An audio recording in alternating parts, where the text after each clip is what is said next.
여러분 안녕하세요. 이 작가입니다. 한 주간 잘 지내셨나요? 제가 요즘에 좀 정신이 없어가지고 영상 촬영을 잘 못했는데 간간히 글은 계속 써드렸죠, 그죠? 그래서 그거 토대로 해서 보시면 되고요. 지금은 가장 이제 핵심이라고 할 수 있는 거는 자세를 좀 느긋하게 갖는 거, 조바심 내지 않고 좀 느긋하게 바라보는 거, 그게 제일 중요한 것 같아요. 그리고 매수도, 그리고 매도도 마찬가지로 좀 느긋하게 보고 하셔야 돼요. 매도 같은 경우는 좀 발빠르게 하셔야 되는 게 맞고, 특히 매수 같은 경우는 굉장히 여러 차례 나눠가지고 좀 범위를 확장시켜서 넓게 멀리 보고 하셔야 됩니다. 그거 글도 적어 드렸었죠, 그죠? 그렇게 하지 않으면 지금 대응 자체가 안 되는 시장이기 때문에 그렇거든요. 좀 자세하게 설명을 드릴게요. 설명드리기 전에 오늘 시장 한번 보고 갈게요. 보면은 오랜만에 상승 종목 수가 좀 괜찮게 떴죠, 그죠? 800 종목 정도면은 엄청 크게 뜬 거긴 한데, 코스피도 마찬가지로 상승 종목 수가 훨씬 더 많죠, 500개 정도. 근데 체감상으로 그렇게 막 재밌지가 않았잖아요, 시장이. 그 이유가 그 상승폭이 그렇게 크지 않아서 그래요. 대체로 뭐 한 0.5% 상승 찔끔, 그것도 뭐 오전장 중에 한 2%대 주다가 이거 장 후반에 빼버리면서 좀 뭐라 그럴까, 투자자들의 심리를 좀 긴 빠지게 하는 그런 모양새를 요즘에 굉장히 많이 주고 있거든요. 그래서 그런 거에 하루하루 일일비 하시면 안 돼요. 시장의 감정 따라다니시면은 힘들어진다고 말씀드렸잖아요, 그죠? 이게 왜 그러냐면은 수급이 강하게 딱 중심이 잡혀있지 않아서 그래요. 그 수급이 좀 약하다고 보셔야 돼요. 관망장세라고 하죠, 그죠? 그렇게 보셔야 되는데, 그 수급의 중심이 지금 외국인이잖아요, 계속, 그죠? 근데 지금 오늘 딱 보이시죠? 그 뭐 많이 사고 많이 팔지도 않고 그냥 관망하는 장세를 유지했고요. 보시면은 금융투자 같은 경우는 뭐 계속 이 친구들은 프로그램 매매로 돌리기 때문에 별다른 이렇게 의미를 부여하기가 좀 어렵습니다. 그래서 외국인들이 어제 같은 경우에 좀 오랜만에 추세적으로 국내장에 좀 들어오나라는 그런 기대감을 줬는데, 제가 어젠가 오늘인가 이렇게 오전장 전에 좀 말씀드렸죠, 그죠? 별로 기대하시면 안 된다고. 역시나 이렇게 좀 실망감을 안겨주는 그런 내용을 오늘 줬습니다. 그래서 애초부터 기대를 안 하면 실망할 게 없어요. 별로 뭐 엄청 좀 오늘 시장이 좋을 것이다 하는 그런 기대감이 저는 없었기 때문에 실망할 것도 없고 그냥 심심한 장세였다. 볼 것도 잘 없어요. 장중에 뭐 계속 체크할 포인트도 별로 없어 보였고요.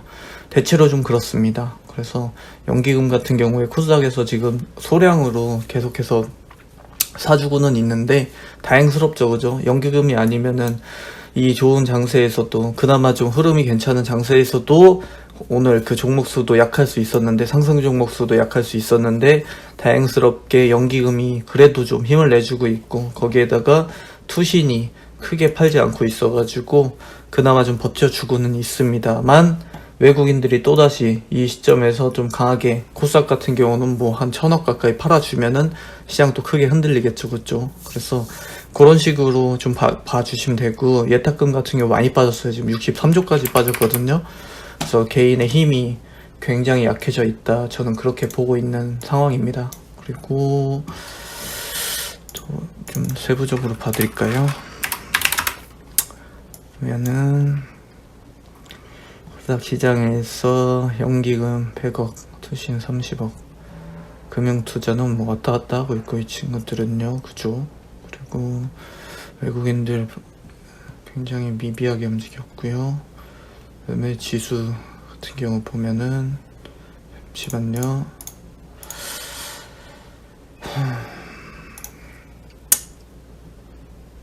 뭐 역시나 외국인 흐름에 맞춰서 지수가 등락을 보여주고 있는데, 당분간은 지속적으로 외국인에 의해서 장이 움직일 가능성이 높아 보이네요. 딱 이렇게만 보고 있더라도 양시장이 다 마찬가지예요.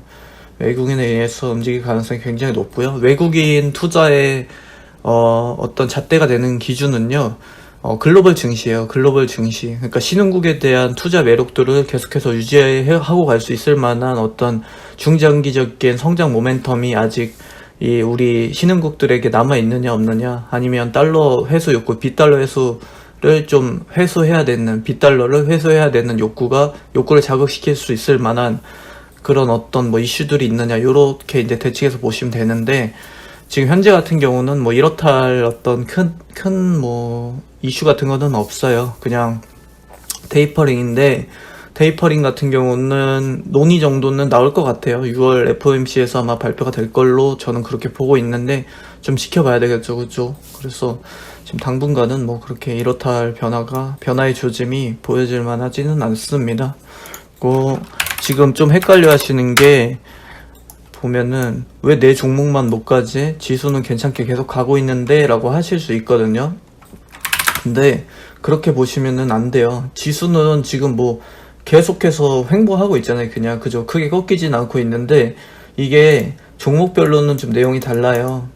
지수가 지탱을 한다고 해서 종목이 잘 가는 것도 아니거든요. 그래서 종목별로는 대체적으로 제가 대충 지금 다 보고 있긴 한데, 한 10에서 20% 정도는 전부 다 이제 하향 조정이 됐어요. 지금 주가 수준이. 그래서 지금 뭐 당장에 내 종목만 못 가고 내 계좌만 꼬였다 이렇게 생각하실 필요는 없어요. 지금 보시면 그렇고요. 추세를 좀 본다 그러면요, 그 주봉상이라든지 그리고 월봉상으로는 추세 자체가 꺾여 있지는 않거든요. 근데 일봉상에, 그러니까 단기 그 추세가 굉장히 지금 혼란스럽고 있어요, 지금. 그래서 대부분의 이제 투자자들이 좀 심리적으로 대응을 하기가 좀 쉽지 않은 국면이다, 이렇게 바라보고 있는데, 이런 추세 흐름이 계속 지속되면은 상당히 지칠 수 있거든요. 개인 투자자들이 특히나 좀 많이 지칠 수 있는 환경으로 지금 저는 그렇게 보고 있는데, 요때 있죠. 요런 시절을 계속해서 기대하시면 안 돼요. 이제 확실히 말씀드렸잖아요. 시장의 성격이 바뀌었다고, 요 지점에서. 그죠? 그래서 지금은 계단식 하락장, 지금 딱 보시면은 계단식 하락장이잖아요. 지금 누가 봐도. 그죠? 이런 식으로 그리면서 가고 있잖아요. 그래서 이제는 이 계단식 하락장세에 대한 대응을 준비를 좀 하셔야 돼요. 긍정적으로 뭐 여기서 팡 하고 쳐줄 수도 있는데, 지금 당장에 그럴 만한 큰 이슈를 저는 찾을 수가 없거든요. 그래서 지금은 좀 보수적으로 접근하셔가지고 가급적이면 현금 유동성을 좀 확보해 두시는 편이 전 좋다고 보고요. 종목별로 대응을 만약에 가져가신다고 하면요, 만약에 뭐 예를 들어서 만약에 오늘 좀 얘기가 지금 많이 나오고 있는 게 철강 쪽 얘기 많이 나오고 있죠, 그죠? 철강 중에서 뭐 대한제강 보시면요, 지금 보세요.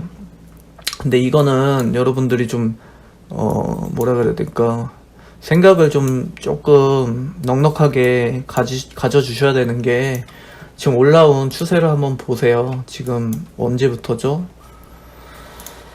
연말인 것 같은데, 그죠? 연말부터 11월부터 지금 그 주가 흐름을 한번 보세요. 이렇게 올라왔잖아요. 거의 쉴 틈 없이 올라왔단 말이에요. 이렇다 할 조정도 한번 안 받고 왔어요. 그죠? 그래서 이 정도의 등락폭이 나온다는 거는 어느 정도는 수긍을 할 수 있어야 돼요, 여러분. 이거 완전 최고점에 사시지만 않았다고 하면은 지금 하락 그 폭이 그렇게 크지도 않잖아요, 지금. 그죠? 뭐 다른 그 산업들 빠진 거에 비하면은 양반이죠, 그죠? 이 정도면. 이때 잡으셨다고 하면은 뭐 할 말이 없습니다. 이 고점에 잡으신 거면은, 그것도 한 방에 잡아서 추가 매수할 그 여분도 없이 잡으셨다고 하면은 애초부터 그건 잘못하신 거예요. 그건 매매를 잘못하신 거라고 보셔야 되지, 이 산업 업황 가지고 뭐 이렇게 얘기할 게 아닌데, 물론 지금 이제 철강이라든지 화학 같은 경우도 이제 지금 피크아웃이다 이런 얘기들이 많이 돌고 있어요. 그러니까 어느 정도는 이제 좀 뭐라 그래야 될까, 단기 주가 상승폭이 너무 컸기 때문에 좀 내려와야 되지 않느냐 하는 그런 이제 의견들이 좀 솔솔 나오고 있는데, 글쎄요, 저는 그렇게 뭐 다 그게 근거가 있다고 보여지지는 않아요.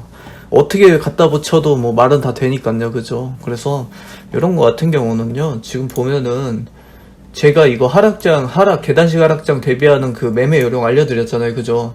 파란색에 사시고요. 그리고 제가 좀 확대해서 보여드릴게요. 이거 한 며칠 전에 계속 알려드렸잖아요, 그죠? 이렇게 계단식 하락장에서는요, 파란색에 사시는 거 맞고요. 파란색에 사는데 다만 빨간색 줄 때 파셔야 된다 했잖아요, 제가. 그죠? 빨간색 줄 때 팔아도 다시 재차 그 하락을 줄 가능성이 훨씬 높다 했잖아요, 지금 장세에서는. 시세의 연속성을 이때처럼 이렇게 타고 전체적인 추세 자체를 이렇게 상방으로 끌어올리는 힘이 굉장히 약한 지점이기 때문에 이때부터는요, 파란색에 사셨으면요, 단기에 반등을 줬을 때는 팔아 주셔야 돼요. 최소한 수량이라도 줄여 주시는 게 좋습니다, 여러분. 계속 말씀드리지만요, 똑같아요, 입장은. 이 정도 빼줬으면 살만하죠. 오늘이죠, 이거. 오늘 같은 경우는 좀 들어갈 만한 지점이죠. 이렇게 단 100% 들어가시면 안 되는 건 아시죠? 그죠? 적당량 들어가시고, 뭐 가령 예를 들어서 어떻게 표현을 드릴까요? 뭐 만약에 우리가 뭐 어디야, 저기 명품 백을 하나 우리가 구매를 하고 싶어요. 이게 100만원짜리라고 하죠. 근데 이게 기존에 요 대한증을 예로 들어 드릴게요. 25,000원이에요 제일 비쌀 때가. 근데 너무 사고 싶어. 이때 너무 사고 싶었는데 못 샀어요. 그죠? 이때 세일 기간이 왔잖아요. 그죠? 그럼 세일 기간에는 사는 거예요. 세일 기간에는 사는데 단 그 점원하고 딜을 치는 거예요. 나 이 기간에 이렇게 해서 소량 매입할 건데, 여기서 더 빼주면 난 더 살 건데, 만약에 여기서 더 쳐버린다 그러면은 나 이 지분을 빼버릴 거야. 그리고 난 다시 떨어질 때까지, 세일 기간을 줄 때까지 절대 안 사겠어 하면서 배짱을 튕기는 거예요. 지금은 가격을 가지고. 그래서 지금 만약에 이렇게 상승을 줘버렸잖아요, 장대양봉으로. 그럼 비중을 확 줄여버리는 거예요. 다시 세일 안 줘? 세일 안 줘? 세일 줘야만 난 살 거야, 이렇게 하시는 거죠. 그래서 세일 이때는 뭐 별로 의미 없잖아요. 이 정도 세일 기간 주면 이제 그때 좀 소량 사시는 거죠, 다시. 그리고 나서 반등 주면 다시 파세요. 그냥 단타 쳐버리세요. 그리고 다시 하단을 주면 그때만 사시고요. 이렇게 하시는 거예요. 이렇게 하셔야 계단식 하락 장세에서도 의미 있는 대응이 돼요. 그래서 전체 추세가 지금 이렇게 올라갔고, 지금 이 지점에서는 점점 추세를 꺾고 있잖아요. 그죠? 추세를 막 이렇게까지 꺾는다고 하더라도 그런 식으로 대응을 해 두시면요, 빨간불마다 수익 창출이 계속 지속되잖아요. 그죠? 수익이 계속 차곡차곡 쌓이잖아요. 그죠? 그러면서 하단을 잡고 네 바닥이 어디까지 나는 같이 저점을 확인하러 끝까지 가보겠어라는 그런 개념으로 가셔야 돼요. 이럴 때는. 그렇게 하시면은 시장 전체가 무너진다고 하더라도, 그리고 종목 혹은 산업이 무너진다고 하더라도 그 산업의 적정 주가 수준까지 안정적으로 그 수량을 보유하면서 따라갈 수가 있어요. 근데 계속 이런 식으로 계속 미끄러진다고 하면 어떡하죠? 최악의 경우에. 그래도 계단식으로 가지 보통 그 종목을 이렇게 꺾는 경우는 없어요. 그래서 꺾더라도 이런 식으로 꺾는단 말이에요. 근데 제가 방금 말씀드렸듯이 요 지점마다 수량을 줄이면서 가면 안정적으로 수량을 크게 늘리지 않으면서도 따라갈 수가 있잖아요. 이때 다 줄여버리니까요. 그죠? 어떤 의미인지 아시겠죠? 큰 틀에서 그림을 그린다고 하면, 천천히 설명드릴게요. 그림을 그린다고 했을 때 계단식으로 이렇게 뺀다고 하더라도요, 설사 그렇게 뺀다고 하더라도 우리는 요 봉우리, 작은 봉우리마다 다 수량을 줄여버리기 때문에 전체적으로 이 봉우리가 능선이 굉장히 길어진다 할지라도 결국에는 요 짤막한 요 순간, 한 순간에 매수와 매도가 다 계속해서 지속적으로 이루어지면서 가기 때문에 총량에는 그렇게 큰 변화가 없는 거예요. 설명이 좀 어려우시나요? 모든 이 파란불마다만 계속해서 다 사는 게 아닌 거잖아요. 빨간불에는 적정 수량을 다시 내려놨다 다시 사는 거잖아요. 그죠? 그래서 봉우리가 능선이 길어진다고 해서 겁먹을 필요도 없고, 오히려 더 이런 좋은 기업을 그런 식으로 밀어주면은 굉장히 좋은 저가에서 찬스가 돼버리는 거예요. 싸게 살 수 있잖아요. 평단이 굉장히 낮아지잖아요. 그죠? 우리 이때 어땠어요? 막 이때 이 지점에서 제가 이거 17,000원쯤인가 이때 추천드렸던 것 같은데 2만원 넘어가면서부터 막 사고 싶어서 안달리셨던 분들 많이 계셨잖아요. 그죠? 근데 이때까지도 못 사셨잖아요. 엄두가 안 나서. 그죠? 이제서야 조금 이제 가시권으로 들어와서 살만한 가격 들어왔는데, 이제 반대로 패닉하시면은 어떡해요. 그러면 또 반대 투자하시는 거잖아요. 주변 말 듣지 마세요, 여러분. 주변에서 뭐 이게 어떻다 저렇다 하는 말이 뭐가 도움이 돼요. 그거 들을 시간에 산업 공부를 하시는 게 더 낫죠. 그죠? 그래서 그런 뭐 자본들 너무 다 귀 기울여서 듣지 마세요. 근거가 없잖아요. HBM 뭐라고 말씀드려서 해운 단기 업황 제일 좋다 그랬는데, 이걸 가지고도 또 한참 잘 나가던 5월달에, 그죠? 5월달인가? 4월달인가? 그때도 막 이주 요거 한 음봉 겨우 3개 띄었다고 막 뭐 이제 끝났다는 등 뭐 어떻게 갈 거라는 등 말 엄청 많으셨잖아요. 그죠? 그런 사사로운 얘기들을 다 들으면서 가기에는 해야 될 일이 너무 많습니다. 아시죠? 그래서 업황 같은 경우는 지금 철강 쪽은 뭐 단기 피크아웃이다, 좀 그 우려가 된다라는 리포트들도 좀 나오고 있고 얘기들이 좀 돌긴 하는데, 제가 말씀드렸지만 한 산업이 크게 업황이 바뀌려면 구조적으로 변화돼야 하는 것들이 너무 많아요. 그래서 뭐 지난달에 불과 4월인가 5월이잖아요. 그죠? 4월 5월에만 하더라도 뭐 그 전례 없는 최고의 그 시즌을 맞이했다 뭐 이런 식으로 리포트 쓰시던 분들이 갑자기 이제 와서 뭐 2주 3주 만에 피크아웃이라는 얘기를 쓰는데, 그거 우리가 고지고대로 믿어줘야 됩니까, 여러분? 아니죠, 그죠? 제가 좀 객관적인 시야를 유지하려고 제가 그렇게 우호적으로 바라보지 않는 증권사 리포트들도 웬만하면 다 읽어보거든요. 근데 이거 진짜 해도 너무하잖아요. 진짜 우려되는 점이 너무 좋아서, 업황이 너무 좋아서, 그게 이유래요. 업황이 너무 좋아서. 그래서 그 2분기 때 이 기대 업황을 충족시키지 못할 것 같아서 뭐 그런 게 좀 염려의 이유라고 하는데, 그러면 그렇게 따지면은 그냥 그 현재 시점 국면에서 그렇게 좋은 실적이 예상되지 않는 산업들은 어떻게 하라고요? 그럼 이 산업들은 다 죽었네요. 그죠? 그래서 이거는 도저히 저는 좀 동의하기가, 물론 굉장히 열심히 노력하시고 조사 많이 하셔가지고 그렇게 작성하셨겠지만, 글쎄요, 저는 같이 공부하는 입장에서는 그렇게 쉽게 동의하기가 어렵네요, 저는. 그래서 그냥 묵묵히 갈 길을 가면 될 것 같아요. 제가 괜찮은 산업들 그런 거는 다 분류해드렸죠, 그죠? 그런 기업들 가지고 지금은 굉장히 천천히 매수하시면 돼요. 뭐 만약에 그냥 좀 보수적으로 잡아드릴게요. 제가 굉장히 보수적으로. 지금 보시면은 추세가 이렇게 왔잖아요, 그죠? 근데 제가 전체 주가 지수로 눌러버리면 모든 종목들이 하향 평준화 될 수는 있다고 했잖아요, 그죠? 뭐 그냥 보수적으로 잡는다면은 한 20% 정도는 전부 다 모든 종목들이, 기업들이 밀릴 수도 있다라고도 보거든요. 만약에 테이퍼링이 제대로 그 이슈화 된다고 하면, 실행된다고 하면은, 그렇게 감안을 했을 때 만약에 뭐 가령 예를 들게요. 그냥 한 요 지점 정도 되잖아요, 그죠? 지금 20% 뺀다고 하면요, 현재 주가 수준에서. 그러면 대충 차트를 그려보면 이런 식으로 뺄 거잖아요, 그죠? 이런 식으로 빠졌다고 할게요. 이런 식으로 이렇게 빠졌다. 그러면요, 아까 말씀드린 대로 이 반등 줄 때마다 다시 줄이고, 그 다음에 하단 잡고 계속 가는 거예요. 하단만 보면서 계속 가면서 이렇게 해가지고 뭐 평단을 한 이 지점 이 라인에서 18,000원 부근에서 맞춰 주셨다. 그러면요, 이 정도로 싸게 사셨으면요, 고점 대비해서 지금 몇 퍼센트입니까 도대체, 그죠? 한 30% 가까이 싸게 사는 거잖아요. 요 정도에 싸게 사뒀으면요, 그냥 믿고 가는 거죠. 이 정도로 평단 맞춰 주셨으면 그냥 이 지점부터는요, 그냥 길게 보고 가져가시는 거죠. 그래서 그렇게 해가지고 지금은 당장에 내가 2분기 안에 어떻게 뭐 좀 가시적인 성과를 내겠다 하는 건 좀 무리라고 보고요. 좀 느긋하게 보세요. 최소한 연말 정도를 그 목표로 지점으로 삼으시든지, 아니면은 요런 그 업황 같은 경우는 한 2, 3년 갈 거란 말이에요. 그럼 2, 3년 정도 길게 보고 한 2023년까지 나는 최악의 경우에 이때까지 그냥 들고 가겠어. 뭐 무슨 큰일이라도 있겠어? 이런 개념으로 하셔야 돼요, 지금은. 다만 이제 그 이전에 만약에 그 좀 더 좋은 이제 시세를 준다고 하면은, 그럼 그냥 감사한 마음으로 받고, 이 반대로 개념으로 잡으셔야 돼요. 만약에 당장에 나는 그 6월 안으로 난 성과 나야 되는데 내 계좌 큰일 나는데, 이렇게 지금 접근하시면은 더 위험하다는 거죠. 그 견뎌내기가 좀 어려우실 거라는 거죠, 제 말은. 그래서 지금 같은 경우는 더 보수적으로 잡으셔야 돼요. 그래서 그 기간 안에 만약에 시세를 준다 그러면 기회비용 살리게 해주셔서 감사합니다 해버리면 되는 거고, 그렇지 않다고 하더라도 느긋하게 바라봐 주세요, 여러분. 뭐 기업 어디 안 가거든요. 근데 제가 체질 개선 하셔야 된다고 작년부터 진짜 엄청 말씀드렸잖아요, 그죠? 유동성 깨지기 시작하면 그 뒤에는 감당 안 되실 거라고.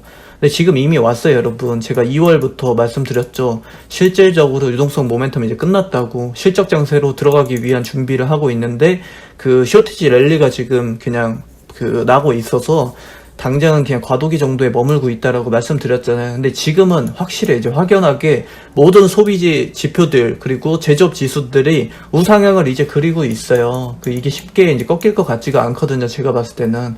그래서 이거를 이제 방점을 찍어주는 것이 테이퍼링이거든요. 테이퍼링이 딱 시작이 되면요, 이제 확연하게 실적 장세로 딱 넘어갈 거예요. 그렇게 되면은 제가 주의해야 되는 점 몇 가지 미리 말씀 다 드렸죠, 그죠? 우리 체질 개선 굉장히 긴 시간 동안 해왔잖아요, 그죠? 매수 타이밍 길게 잡는 거, 분할 매수 철저하게 하는 거, 그리고 기본적으로 단타라든지 스윙에 기대를 하는 게 아니라 중장기 투자를 기본적으로 가져가는 행위. 요거는 꼭 제가 그 염두해 두셔야 된다 했잖아요. 그리고 기업을 선정할 때는 실적이 무조건 기반이 될 것, 그리고 산업 업황이 중장기적인 호황에 초입에 있을 것이라고 다 정리해 드렸죠. 그죠? 이런 식으로 잡고 대응을 하시면 돼요. 지금 뭐 마음이 급할 게 있나요, 여러분? 많이 급하세요? 제가 봤을 때는 뭐 그렇게 걱정이 들지는 않아요. 이렇게 빼줬으면, 이런 좋은 기업을 이렇게 빼줬으면은, 이런 거는 진짜 그냥 감사합니다 해야죠. 그죠? 요때 언제지? 제가 이거 비교 한번 해드릴게요. 한 제일 심하게 뺐을 때가 요때거든요. 지금 요 작년에도 많이 뺐었어요. 요 테스 같은 경우도 작년에도 걱정 엄청 많았었어요. 막 요렇게도 뺐었잖아요. 그죠?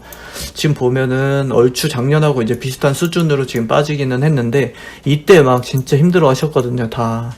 근데 결국에는 주가 실적에 맞춰가지고 주가는 움직이게 되어 있어요. 회복하게 되어 있거든요. 그래서 반도체 같은 경우는 제가 호황의 초기 국면이라고 했잖아요. 그죠? 그래서 어느 정도 이제 시장이 어느 정도 정리가 좀 되고 나면요, 제 자리를 찾아갈 겁니다. 이런 좋은 종목들은, 특히나 장비주잖아요, 테스는. 이런 기업들은 지금 3만원 말이 안 되죠, 이 기업이.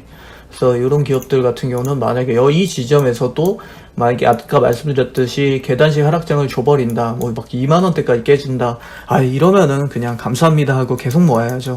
계속 모으고 한 2, 3년 나는 그냥 들고 가버리겠어 하시면 돼요. 그렇게 정리하시면 됩니다. 아시겠죠? 이렇게 무서워하실 필요 없고요. 제일 걱정 많으신 로스테크놀로지 같은 경우도 제가 지금 얘기를 듣고 있는데 대충 어제까지 50% 정도 마지막 보호에서 물량 나왔고, 그리고 오늘 같은 경우도 한 15% 나왔다 했나? 해가지고 지금 한 6, 70% 정도 나왔어요, 이제. 근데 이 나머지가 뭐 30% 정도 남았다 하는데 이게 시장에 다 나올지 안 나올지는 모르는 거예요. 꼭 보호예수라고 해서 물량이라고 해서 다 나오는 거는 아니거든요. 그렇게 보시면 되고, 조금 느긋하게 보세요. 이것도 지금 제가 이거 너무 걱정이 많으셔가지고 제가 따로 말씀 못 드리는 게, 하루에 제가 괜찮다고 했는데 그 당일에 빠지면 어제 괜찮다 했는데 왜 빠져 하면서 하루하루 또 일희일비 하실까봐 제가 그게 무서워서 잘 말씀 안 드리는데, 이거 같은 경우는 업황이 좋아요, 여러분. 오버레이 장비 굉장히 좋다 했잖아요, 업황이.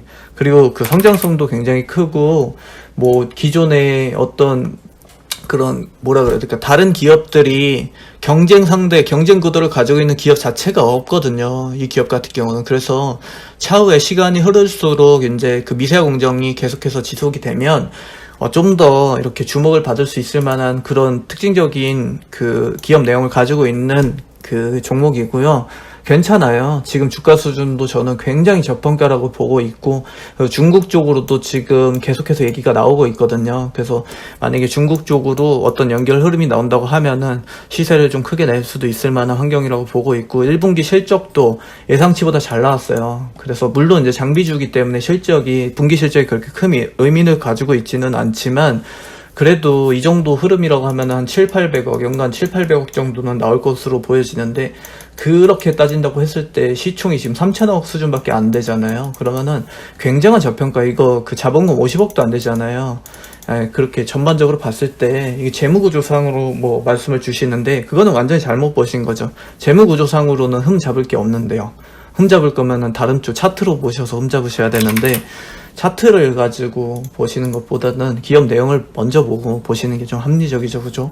그래서 그렇게 크게 걱정이 되는 기업 아니니까요, 차분하게 보시고요. 저는 3만원 언더로 주면은 크게 몰탈 생각이에요, 지금도. 근데 아슬아슬하게 요 한 번을 안 줬어요. 요 한 번을 줬으면 제가 아주 크게 물을 확 태워버리려고 했거든요. 만약에 마이너스 30%면은 두 번 연타로 태우려고 그랬어요. 이렇게 마이너스 7, 마이너스 7, 14, 7%까지 만들어 버리려고 하고 있었는데, 벼르고 있었는데 그 한 번을 안 주네요. 그래서 이제 저는 양방향을 잡은 거예요. 이 지점에서 만약에 네가 뒤로 더 밀려준다, 그럼 난 물 제대로 한번 타줄 게고요.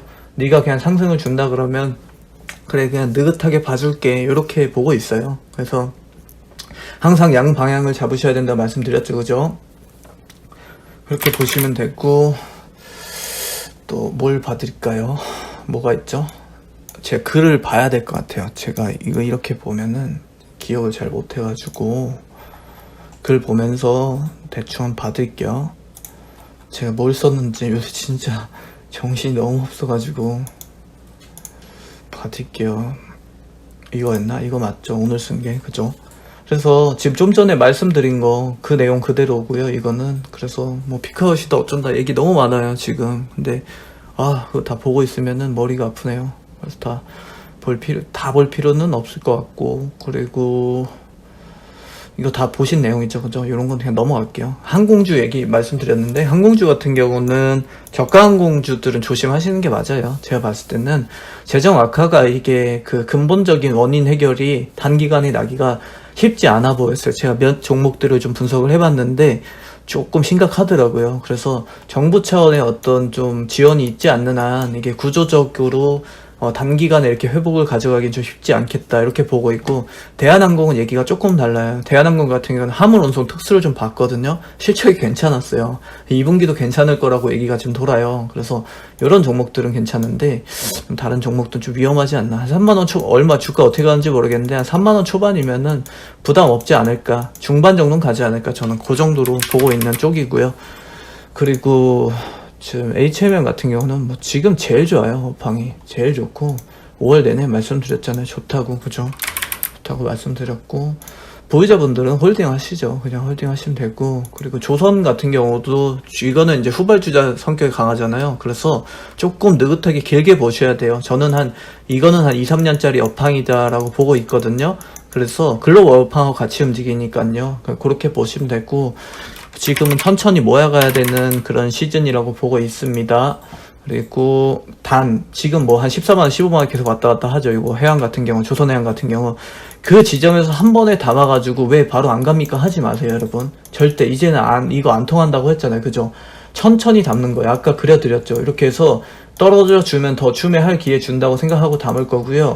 점원님, 만약 여기서 올려주면은 그냥 감사합니다 하고 저 빼고 다시 볼 거예요. 이렇게 개념 잡으세요. 그래서 만약에 내가 빠졌는데 계속 이렇게 간다 그러면 다른 산업 보죠. 뭐 산업이 한 개만 있나요? 조선만 있나요? 그런 거 아니잖아요. 그죠? 반도체도 있고 많잖아요. 좋다고 했던 것들, 그죠? 이렇게 해서 지금 보신 반도체 같은 경우는 중장기적 호황이 예상된다고 전달 드렸잖아요. 그죠? 하반기에는 낸드 플래시가 괜찮을 거라고, 이건 제 연초부터 계속 말씀드렸어요. 그죠? 하이닉스를 기반으로 해가지고 대체적으로 좋을 걸로 보고요. 그 다음에 후공정 기업들은 좀 순차적으로 중장기적으로 길게 보셔야 됩니다. 여러분, 지금 단기 실적이 조금 약할 수 있어요. 쇼티지가 너무 강했기 때문에 그거 보시면 안 되고 중장기적으로 길게 보셔야 돼요. 테스나 같은 경우 특히 그렇습니다. 여러분, 꼭 그거 감안해서 보셔야 돼요. 단기 투자하실 건 반도체 하지 마세요. 그냥 다른 쪽으로 보시는 게 낫습니다. 은행주라든지 뭐 소비주 쪽으로 보시는 게 단기 시세 잡기에는 훨씬 용이합니다. 이거는 아예 그런 성격 자체가 아니에요. 반도체는요. 아시겠죠? 그래서 소부장들이 이제 미국 투자 얘기가 지금 가시화됐잖아요. 그래서 소부장들 국내 주요 기업들을 데리고 들어갈 걸로 저는 보고 있거든요. 그런 기업들 위주로 보면 단기 시세를 좀 낼 수 있다고 보고 있고, 중장기적으로 이 기업이 가지고 있는 어떤 펀더멘탈 자체를 보고 투자하실 거면은 이런 기업들 괜찮아요. 작년 한 해 내도록 제가 괜찮다고 말씀드렸던 기업들이 있고, 시세 계속 잘 냈던 기업들 위주잖아요. 그죠? 이런 기업들이 상대적으로 좀 유리할 것이다, 이렇게 보고 저는 있습니다. 그렇게 보시면 되고, 그 다음에 제지 산업도 말씀드렸죠. 괜찮아요. 이 내용을 꼭 읽어보셔야 됩니다. 그래서 지금 대양제지 화재 이후로 원지 생산이 굉장히 줄어들었어요. 전체 양이. 그래가지고 원지 부족이 안 그래도 극심했는데 거기에다가 불을 지펴버렸어요. 그래서 톤당 가격이 30만원에서 원래 40에서 떨어졌었거든요. 2018년, 19년 요때일 거예요. 요때는 오히려 막 그 경쟁 심화되면서 더 이제 원지 톤당 가격이 막 30만원까지 떨어졌었거든요. 요 40만원에서. 근데 지금은 다시 40만원을 회복하고 화재 이후로, 대양제지 화재 이후로 55만원 선까지 상회하고 있다고 지금 들려오고 있어요. 그래서 요런 제지산업 같은 경우는 중장기적으로 굉장히 좀 호황이 예상이 되고 있어요. 한 2, 3년 정도는 갈 거라고 봐요, 저는. 그래서 요런 거 꼭 읽어보세요, 여러분. 이런 게 추천주보다 더 중요한 내용이라고 했잖아요. 그죠? 근데 이게 결국은 추천주라고 했잖아요. 제가 하나하나 쓰는 거 너무 귀찮아서 그냥 추천주면 추천 준 거라고 했잖아요. 그죠? 추천주라고 그대로 그냥 판단하시면 됩니다, 여러분. 담아두세요. 이런 거 다 담아두시면 시세 다 줍니다. 길게 보시면은 언젠가는 시세 다 줄 거예요. 그래서 그렇게 이거 다 보셨죠, 여러분? 이거 참고하셔서 보시면 되고, 다른 산업들은 제가 시간이 나는 대로 다 정리해 드릴게요. 다 해놓긴 했는데 지금 제가 시간이 좀 없어가지고 한 번에 다 하지 못하고 있네요. 그죠? 그래서 좀 담아두세요. 지금 좀 전에 뭐 봐드렸죠? 재지였죠, 재지. 아시아 재지 보시면요. 어이구, 굉장하죠, 그죠? 흐름이 엄청나잖아요. 이렇게 지금 끝을 모르고 가고 있는데, 지금도 쌉니다, 여러분. 싸요. 지금 업황에 비춰보면은, 지금도 이게, 와, 7월부터 이렇게 올라왔구나. 싸다고 봐요, 저는 아직도. 그래서, 요런 거 같은 경우는 어떻게 접근하시냐면요. 이렇게.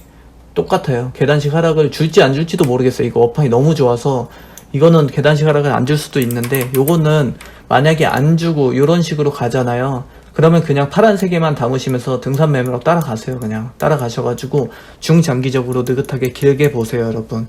그러면은 괜찮을 걸로 확실하게 보고 있습니다. 이 산업 같은 경우는 중간에 만약에 산업 업황이 바뀌면 말씀드리겠지만, 이게 그 기업의 단기 흐름도 변하기가 굉장히 힘든데 산업이 바뀌기는 정말 쉽지가 않아요. 그래서 산업한지도 보면은 추천 기준에서는 요때쯤 추천드렸던 거 기억하는데, 굉장히 상단이긴 한데 지금도 너무 싸요. 제가 봤을 때는 지금도 말도 안 되는 주가거든요.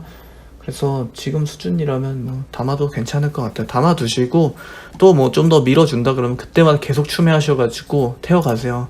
만약에 추매기 안 주고 이렇게 간다 그러면 그냥 파란색에만 계속 태워가면서 빨간 지점에서 조금씩 수량 덜고 그 다음 파란 지점 올 때까지 기다리셨다가 그렇게 태워가시면 됩니다. 간단하죠, 그죠? 이런 거 담아두시면 부담 하나도 없죠. 그죠? 그리고 개인적으로 봤을 때 지금 좀 이거 너무 빠지는데 라고, 과도한데 라고 보는 쪽이 지금 MLCC 쪽이거든요. 그래서 관심 있게 보고 있어요. 삼성전기도 마찬가지인데요. 지금 말이 굉장히 많죠. 그죠? 주주분들 좀 짜증나시죠? 너무 주변에서 말이 너무 많아가지고 듣지 마세요, 여러분. 그런 거 왜 듣습니까? 업황이 괜찮아요. 한 4분기 정도 보거든요. 연말에 가까워질수록 회복이 될 거예요, 여러분. 꼭 그 명심하시고 너무 그거 하지 마세요. 패닉하지 마세요, 여러분. 더 빠질 주가도 없고 이 지점에서는. 그렇습니다. 제가 볼 때는 이거 지금 들어가야 되는 타이밍으로 보고 있습니다.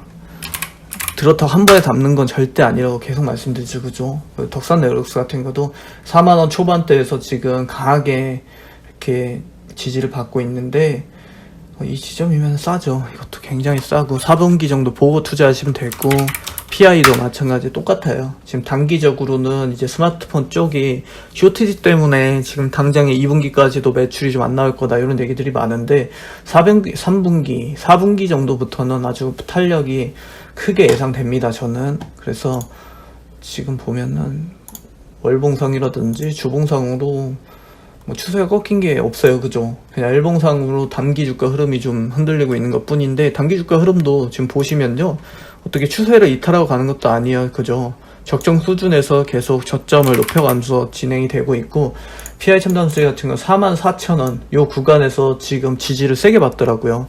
그래서 그 부분 참고하셔가지고, 이것도 마찬가지 굉장히 지루할 수는 있거든요, 지금 단기 주가 흐름은. 근데 이럴 때는요, 이렇게 보시고 단타 치세요. 이런 거야말로 그 지지부진한 흐름을 가지고 있는 종목들이야말로 작년에 비춰서 보면은 지금 딱 이렇게 요 지점이잖아요. 단타 쳐야 되는 지점이에요. 그냥 파란불일 때 좀 샀다가 빨간불 주면 그냥 미련 없이 다시 내렸다가 또 파란불 주면 사고, 그런 식으로 차익 실현을 하는 거죠. 계속해서 짧게 이렇게 단타 치는 게 얼마나 안전합니까? 그러다 물리면 어차피 4분기 가면 너 회복할 거잖아, 알고 있어. 그렇게 보시면 되죠, 그죠?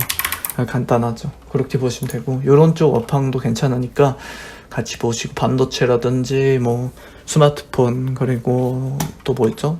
자동차 어떻게 가고 있네, 현대차. 이 친구도 징글징글하네요, 그죠? 22만원 선에 무슨 껌 붙여놓은 것 마냥 참 왔다 갔다 하고 있는데, 22만원 선이면은 부담 없다고 말씀드렸죠, 그죠? 근데 계속 부담만 없네요, 그죠? 재미는 없고. 그래서 이것도 중장기적으로 느긋하게 보세요. 근데 더 이상 현대차 같은 경우는 그냥 단순하게 자동차 플랫폼만 가지고 얘기할 수는 없어요.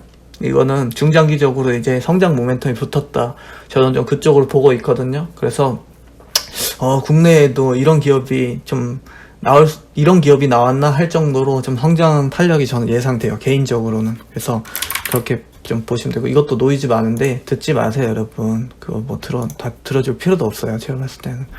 그거 자동차 봐드렸고, 또 뭐가 있을까요? 2차 전지. 오늘 좀 안 좋은 리포트가 하나 나왔죠, CS에서. 그죠? 68만원 이거 너무 심한 것 같아. 그 목표 주가를 68만원 매도 포인트, 매도 유지로 해가지고 매도 의견으로 나왔는데, 리포트가 나왔는데 너무하죠. 그죠? 애초부터 그러면은 목표 주가를 130만원이었잖아요. 그죠? CS에서 맞죠? 그럼 애초부터 이렇게 과도한 주가를 잡지 말았어야죠. 뭐 분사 이슈가 하루 이틀에 나온 것도 아니고 작년부터 나왔던 얘기인데, 그거를 이제 들고 와서 지금 시점에서 꺼낸다는 게 저는 도무지 이해를 할 수가 없어요. 좀 이게 도무지 이해할 수 없는 그런 행위라고 보고 있고요. 그리고 화학이 이제 또 화학 산업이 피크아웃 될 조짐이 좀 보인다, 뭐 이런 논리로 좀 얘기를 하고 있는 것 같은데, 글쎄요. 저는 LG화학은 근데 제가 예전부터 여러 차례 말씀드렸지만 조금 조심은 하셔야 된다고 계속 말씀드렸잖아요. 이게 사람 진짜 미치게 하거든요. 보면은 계속 이래요. 계속 롤러코스터 태우면서 가거든요.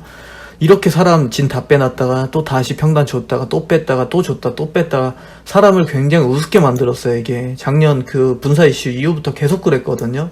이때부터 계속 그랬어요, 지금가. 그래서 저는 뭐 이 지점 이때부터 말씀드렸죠. 계속 3월 4월부터 말씀드렸지만, 성장주들은요 조금 최소한 비중은 축소하시는 게 좋아 보여요. 제가 봤을 때는 사람이 굉장히 힘들어진단 말이에요, 이러면 주식 투자하기가. 그래서 아까 말씀드렸던 그런 좀 안정적인 산업 업황이 좀 안정적인 실적의 기반으로 할 수 있는 그런 기업들을 위주로 옮겨두시는 걸 좀 추천드릴게요. 바이오 쪽도 마찬가지죠. 지금 셀트리는 어떻게 가고 있나요? 이것도 진짜 힘들게 하고 있어요. 그죠? 주주분들 굉장히 힘드실 텐데, 이게 있잖아요. 막 그냥 주가를 이렇게 뺐다가 다시 이 정도로 회복시켜줬다. 차라리 이러면 나요. LG화학처럼. 근데 이것도 아니고 막 이런 식으로 자잘하게 하루하루 이런 식으로 희망 고문하면서 태워버리잖아요.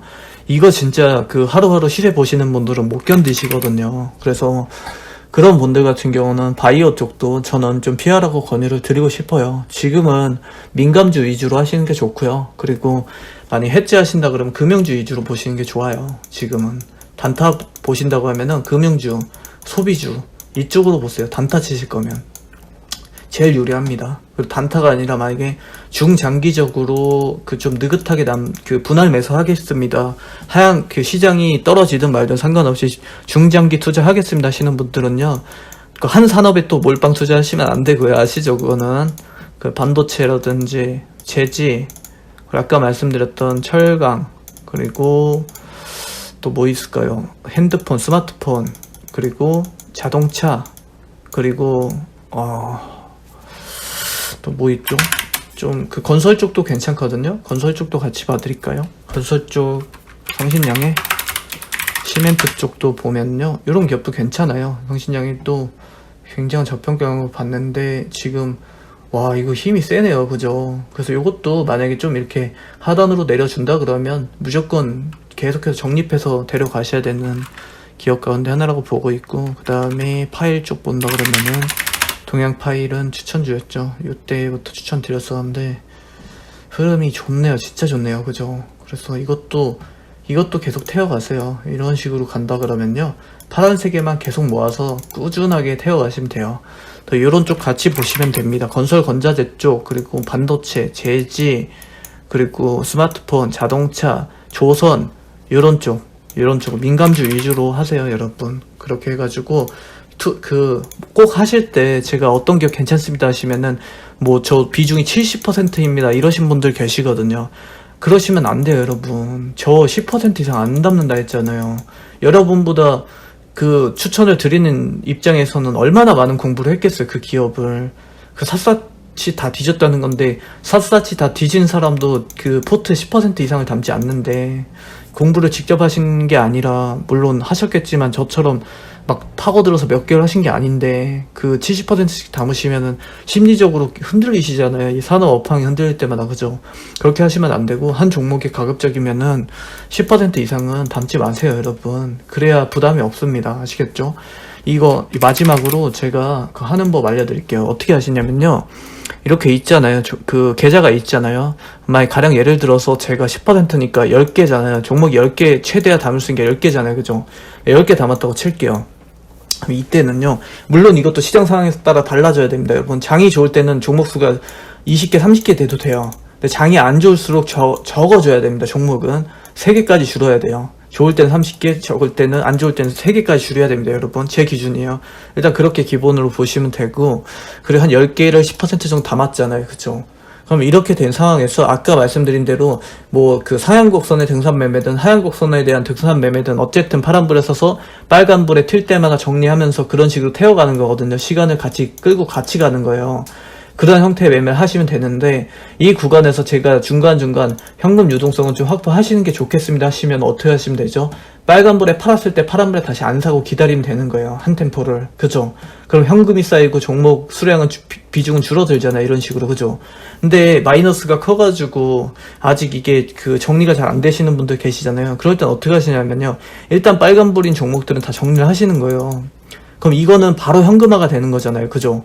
애초부터 마이너스가 5% 그 미만에 잡혀있는 그 기업들, 혹은 플러스 그 한 5% 라인으로 잡혀있는 기업들은 언제라도 현금화 할 수 있는 종목들인 거잖아요. 그죠? 이런 종목들은 현금으로 치는 거예요. 잠재적 현금인 거죠. 그죠? 그래서 이런 종목들을 일단 바로 현금화 하시고, 그럼 종목수가 확 줄잖아요. 그럼 이 종목수 만약에 한 서너 개 남았다고 하면은 이 종목들을 이제 순차적으로 하나씩 탈출시키는 거예요. 현금화 할 때 이 현금을 가지고 이 종목들이 마이너스 5% 이상 추가로 빠질 때마다 계속 물을 타시는 거예요. 계속 추가 매수를 하셔가지고, 그렇게 해서 이제 그 단기 회복 국면까지 딱 데려가셔가지고 회복시켜서 딱 탈출시키는 거죠. 그렇게 하시든 아니면 현금 가지고 저가매수 잡아가지고 그걸로 수익 낸 만큼 이거를 탈출시키시든, 그런 식으로 현금을 굉장히 좀 빠르게 확보했다 다시 종목을 들어갔다 확보했다 들어갔다, 그런 식으로 몸을 가볍게 가져가시는 거예요. 아시겠죠? 그냥 계획 없이 일단 좋으니까 다 사놓고 보시는 게 아니라, 요 가운데서 내가 당장에 현금화 할 수 있는 종목에 대한 요 비중은 항상 들고 계시는 거예요. 현금으로 50% 들고 계시든 아니면 당장 현금으로 바꿀 수 있는 종목을 50% 들고 계시든, 그 개념은 항상 가지고 계셔야 돼요. 계좌를 내가 주체가 돼서 계좌를 마음껏 사용하셔야죠. 돈의 주인이시잖아요. 그죠? 그게 막 딸려다니시면 안 되겠죠. 그죠? 그렇게 보시면 되고, 뭐 지금 제가 봤을 때는 뭐 그렇게 크게 뭐 걱정이 되는 기업들은 별로 없어가지고 그런 식으로 운영하시고요. 한 종목에 많이 태우면 안 되는 이유를 아시겠죠? 현금화가 안 돼요.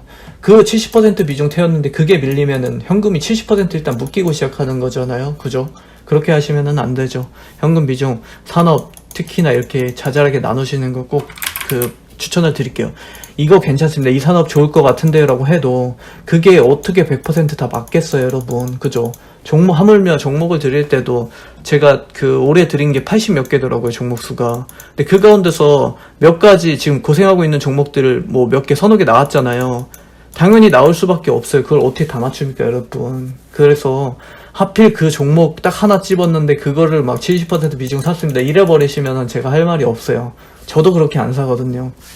근데 이 정도로 80여 개 드렸는데 그 가운데서 하필 딱 주가 흐름이 약한 종목을 쥐고 계셨다고 하면은, 그러면은 그냥 좀 운이 안 좋으신 거죠. 그죠? 다른 종목들 다 잘 가고 있는데, 그런 거는 좀 뭐라 그래야 될까? 그런 걸로 좌절하거나 그러지 마시고, 그런 걸 방지하기 위해서는요, 어떤 종목이라도 절대 그 비중을 너무 크게 담지 않으시는 걸 추천드릴게요. 이 쿠쿠 음식수 왜 안 사셨어요? 이거 제가 굉장히 정성스럽게 그 리포트 써드렸는데, 이거 지금 주가 흐름 보세요, 여러분. 이게 4만원대죠, 써드렸잖아요. 이거 불과 지금 4월 한 달도 안 됐는데, 이런 거는 왜 안 타시고, 왜 하필, 그죠? 이런 거 좀 타셨으면은 좋으셨을 텐데, 그죠? 이런 거 같이, 제가 이거 시간 좀 나왔으니까 잡담하는 거예요, 여러분. 언제였지?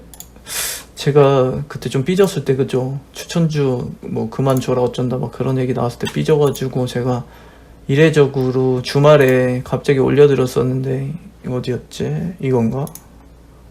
맞네요. 4월 25일이잖아요. 25일이면 언제야? 25일이면은, 야, 이게 기가 막혔네요, 제 타점. 25일, 이때잖아요, 여러분. 이때, 2주 만에 드렸네요. 요 지점이네요. 요 지점이네요. 그죠? 주자마자 장대 양봉. 와. 그리고 날아갔다가 다시 이렇게 지금 천상계로 가고 있네요. 그죠? 요 지점 4만원 초반대였는데 요럴 때 왜 안 사시고, 요런 종목들 진짜 좋았는데 이거 이런 거 안 사시고, 이거 정말 정성스럽게 남겨드렸는데 현주가 42,100원 해가지고 목표가도 보수적으로 잡아드렸잖아요. 그죠? 렌탈 비즈니스 사업 해가지고 어쩌고저쩌고 해가지고 뭐 어쩌고저쩌고 전년 대비 25% 상승 국면 들어설 것으로 예상됩니다 여러분 했잖아요. 그죠? 자신감 있게. 그래서 38,000 라인으로 붙을 때일수록 쇼핑 중이시던 옷 벗으시고 담으셔야 된다 했는데 38,000원까지는 안 갔네요. 그죠? 4만원 뭐 초반선까지는 내려줬었네요. 이때. 그죠? 이때 한 요 정도 주긴 했는데 이런 거 담으셨으면은 지금 저 막 되게 좋아하고 계셨어야 맞는 건데. 그죠? 아쉽네요. 이거 막 진짜 제가 분석 엄청 했는데 이렇게 해가지고 이렇게 잡아드리고, 뭐 이거 연초부터 제가 몇 개월간 공부했던, 그죠? 연초부터 공부하던 기업입니다 했는데, 그죠? 자, 이제 45분인데요. 여러분 지금 많이 힘드시죠? 그죠? 멘탈적으로 많이 힘드실 것 같고 많이 지쳐 계셨을 것 같은데 이럴 때일수록 좀 견뎌내셔야 돼요. 지금 그냥 우리를 좀 시험한다, 테스트한다. 네가 주식시장에서 얼마만큼 긴 시간 동안 살아남을 수 있을지 내가 지금 시장이 나를 좀 테스트하고 있다, 그런 개념으로 좀 보시고요. 작년에 막 이렇게 올라왔던 그런 유동성 장세의 흐름에서는 이제는 조금 탈피하시죠 여러분. 현실을 조금 직시하셔가지고 이런 장세가 오더라도 난 지치지 않을 거야. 계단식 하락 장세가 그 주주들이, 개인 투자자들이 제일 힘들어하는 장세고 가장 많은 이탈이 나오는 장세거든요. 근데 나는 이 작가를 만나서 이런 국면에서도 살아남을 수 있는 그런 뭐 요령을 좀 배웠네. 그래서 나는 그러면 이 친구랑 같이 난 끝까지 한번 살아남아서 다시 시장이 좋아지는 그 지점까지 좋은 기업들 저가에 잘 그 매수하는 찬스로 삼아서 데려가겠어. 이렇게 좀 긍정적으로 바라보셨으면 좋겠습니다 여러분. 저는 근데 오히려 있잖아요, 좀 그 재수없게 들릴 수 있지만 막 이렇게 상승 주는 국면 장세보다는요 좀 저평가 그 바닥 주가를 잡을 수 있는 그런 장세를 좀 더 좋아하기는 해요. 사실 이런 게 더 재밌거든요. 이래야 좀 뭐라 그래야 돼, 그 싸게 샀다는 그런 좀 기분도 느낄 수 있고, 그리고 좀 중장기적으로 봤을 때 좀 안정감도 있고 그러거든요. 그래서 너무 이렇게 상승 국면이 가파른 그런 장세만 기다리시는 것보다는 이런 장세에서도 좀 대응을 잘 하셔가지고 저가 매수 찬스 잘 잡으실 수 있었으면 좋겠습니다 여러분. 오늘도 수고 많으셨고요. 제가 또 다른 내용들 나오면은 지속적으로 업데이팅 해드리도록 하겠습니다. 여러분 너무너무 감사합니다. 안녕히 주무십시오.